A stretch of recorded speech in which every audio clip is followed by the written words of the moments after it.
ఓం శ్రీమాత్రే నమః. అందరికీ దేవీ నవరాత్రి శుభాకాంక్షలు.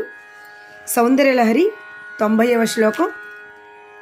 దదానే దీనేభ్యః శ్రియమనిశమాశాను సదృశీ మమల్దౌ సౌందర్య ప్రకరమకరల్దౌ వికిరతి తవాస్మిన్ మందారస్తబగ సుభగే యాతు చరణే నిమజ్జన్మజ్జీవః కరణచరణై షట్చరణతాం.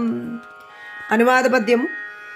దీనుల కోర్కె కుంతగిన తీరున నిత్యము సంపదిచ్చుచున్ సోనలు జిందు నందమగు సూనమరదము చిందుచుండి సంతానపు పుష్పగుచ్ఛముల తాదృశమౌ భవదీయ పాదమౌదేను షడింద్రియముల వసింతును షట్పదమౌచు పార్వతీ.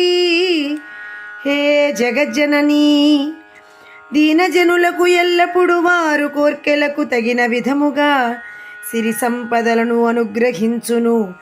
అధికమైన లావణ్య సౌభాగ్యములు అను పూదేనియను చెల్లుచుండును. కల్పవృక్ష పుష్పగుచ్ఛము వలె అందముగా నుండును. మనస్సుతో పంచజ్ఞానేంద్రియములను 6 పాదములుగా గలవాడనై నేను అట్టి నీ పాద పద్మమునందు మునుగుచు భ్రమర భావమున వసింతునుగాక. అంటే ఈ శ్లోకమునందు అమ్మవారి పాద పద్మమును గురించి చెప్పుచున్నారు శ్రీ శంకరాచార్యుల వారు. ఎవరికైనాను కూడా అమ్మవారి పాదములే పరమగతి అయి ముక్తిని ప్రసాదించును అని ఈ శ్లోక సారాంశం. ఓం నమః శివాయ. ఓం శ్రీమాత్రే నమః. ఓం శ్రీ బాలా త్రిపుర సుందర్యై నమో నమః.